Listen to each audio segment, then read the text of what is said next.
Hey there, let's talk about something that is just so frustrating. You do everything right. You go to bed on time, you get a full 8 hours of sleep, and yet you wake up feeling like you haven't slept a wink. So what is going on? Yeah, this is the big question, right? You follow the rules, you hit that magic number, but you're still just running on fumes. It feels like it makes no sense, but trust me, there's a totally logical, scientific reason behind all of this. We're going to call this the 8-hour paradox. It's that huge, annoying gap between the actual time your head is on the pillow and how rested you feel the next day. So let's dive in and break down exactly why this happens. I mean, for decades, we've all been told that this is the golden ticket. 8 hours. That's supposed to be the perfect amount of sleep to be healthy, to be on top of your game. But if that's really true, why are so many of us still so tired? Okay, so here's the secret. The answer is actually pretty simple. We have all been focusing on the wrong metric. We're completely obsessed with the quantity of our sleep when we should be focusing on the quality. Think about it this way. 8 hours of just lying there, tossing and turning, that's not real rest. That's just time passing. But quality sleep, that's when your body is actively recharging and repairing itself. And confusing those two things, well, that's where all the trouble starts. And this leads us to the real villain of the story, something called fragmented sleep. Now, this isn't about waking up completely and looking at the clock. Nope. We're talking about these tiny little interruptions, these micro-arousals that are so small you don't even remember them in the morning. But they are completely stopping your brain from getting the deep, restorative rest it desperately needs. So the big question is, what's causing all of these tiny interruptions? Well, it's time to meet the main suspects. Let's call them the sleep saboteurs.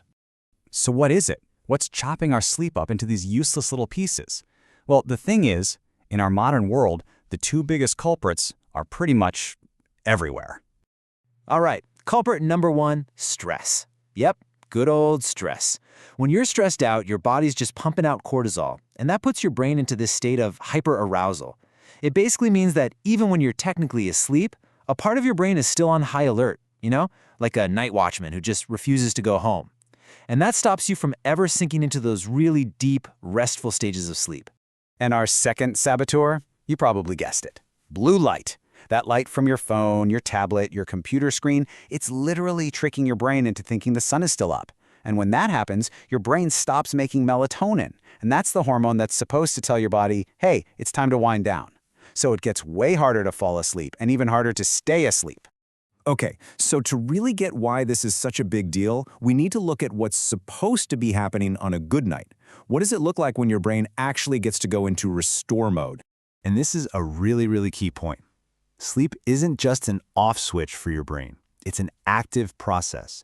Your brain is busy. It's running all these critical maintenance programs. It's cleaning out cellular junk. It's filing away memories. It's processing emotions from the day. It's a busy time up there. This whole recovery process happens in stages. First, your brain has to disconnect from everything, all the noise and all the input from the day. Then it drops into deep sleep. That's for your body, for physical recovery, repairing muscles, all that good stuff. And after that, it's got to get to REM sleep. And that's the psychological reset, where it sorts through your emotions and all your memories. So here's the punchline. Every single time stress or that blue light causes one of those micro-arousals, it's like a roadblock. It yanks your brain right out of that deep or REM sleep and forces it to start the whole cycle all over again. So you could be in bed for 8 hours, but your brain never, ever gets to the finish line to do its most important work. All right, so now that we know all of this, what do we actually do about it? How do we fix this problem? Well, it all starts with completely rethinking our approach to rest. So let's recap the big takeaways here. First, stop obsessing about the number on the clock and start focusing on the quality of your sleep.